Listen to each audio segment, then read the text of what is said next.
Welcome back to Power Panel 365. This is your host, Star Coates, and this evening I'm going to talk about the book called $40 Million Slaves: The Rise and Fall and Redemption of the Black Athlete by William C. Rhoden. Now, this is not a new book, but a lot of people have not either heard of it before or they never had the chance to read it themselves. And I like this book because it talks about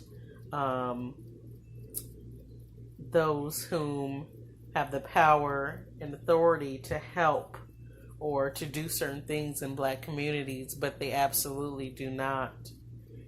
And I felt kind of sorry for William because he tried to talk about some of the gentlemen whom he thought could be doing more for the Black community.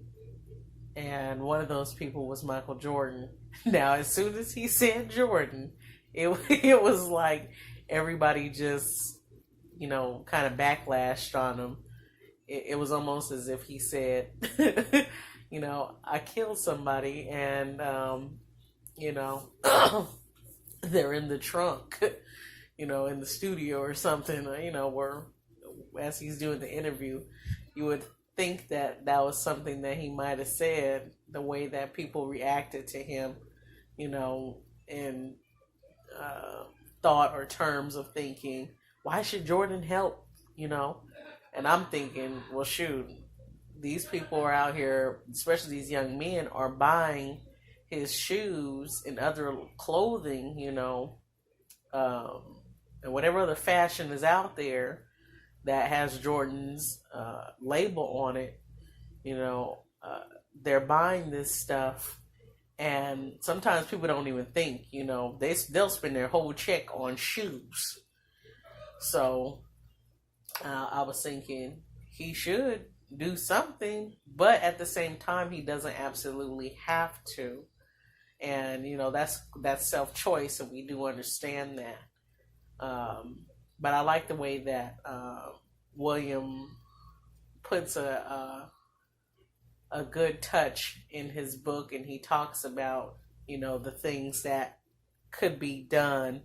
Even in his interviews, he speaks about what could have happened for Black community, or the Black community, excuse me, and how Jordan was one of those people that could have helped, but he decided not to. And he also speaks about other influential people whom are rich and who had the power to do something to help, but they did not. Also, I like the fact that he points out, just because you see that title, $40 million slaves, that was not something that he came up with. He does explain that a fan screamed that out to another player during one of their games. A white fan actually screamed that out. And so he decided, he was going to write a book describing some of these things, instances of things that happen to these players and how their money is controlled and what they can spend their money on, and how it's still a field Negro and master kind of perspective that has been put on sports. Now, there are some people that had disagreed with him, but there were very many that did agree as well. And we hear it all the time, how people try to get into certain industries. They're rich, they have the money to maybe put out a clothing line or try to engage in that fashion world or fashion industry. But Black men are coming forward and stating, that they're not getting the same privileges as other race people when it comes to that industry. Uh, and even in sports, they may not get the same kind of package deal or the power of things that they can exercise. It's not a fair thing. So I wrote a few things about that on my on Power Panel 365 Facebook page, and I kind of sympathize even with the artists. Some of these artists like Kanye or Jay-Z that come out and talk about how even though they're rich, they're still viewed as niggas, and no matter what, they're still viewed as such. And most people think, oh, they're rich, that kind of thing won't happen to them. Even LeBron James had experienced someone writing, the N word on his property, on his home or something like that. And you have a lot of people, entertainers,